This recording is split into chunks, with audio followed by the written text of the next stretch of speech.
To quote self-made adventurer Bo Miles, Australian, who has kayaked various places around the world, I was watching a video of his where he kayaked to work one day from his house down a little river through to his workplace. It took him 4 days.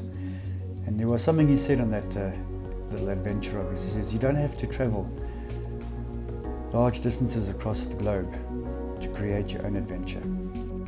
So I invite you now to join me on a short little journey exploring the little back roads of the Eastern Cape near a town called Queenstown.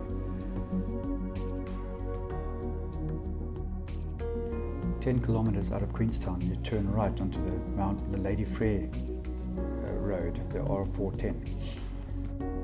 After crossing a very small pass, you come across the Witkay River. And there, if you have to search for it, but you can find the turnoff to Glengrey Falls. Eastern Cape has been battling with drought for the last couple of years actually, so the falls aren't as impressive as they could be.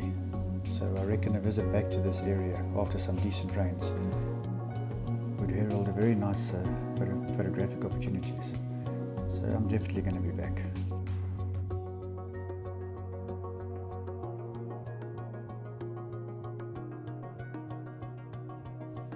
A little further down the road, came across what looked like would be a nice spot to try and cross the river. But the exit on the other side turned out to be a little bit of a trick, so we turned around and headed on down the main road. This was one of my first times that I was trying to get the drone to follow the vehicle, and I was having fun seeing what it was capable of doing. And being on your own, not having someone with you to assist with the videography, was a little tricky, but I think we got some of it right.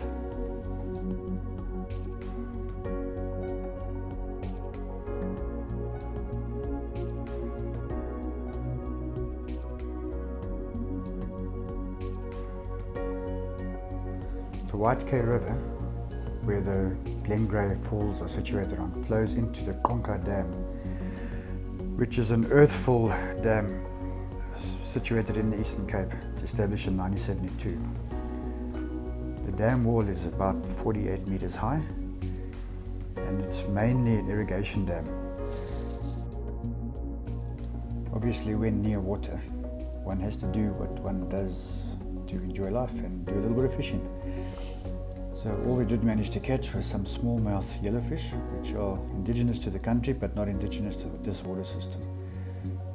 And they were healthy, not large but healthy. To the right of the frame you'll see a little brickyard. A lot of guys have their own small little brickyards along the rivers where they make these clay bricks that they sell to the locals in the communities. Quite interesting to see how they do that. Anyway, that's all for now. I hope you guys enjoyed this. We'll be back in the future with some more footage, hopefully. See you soon.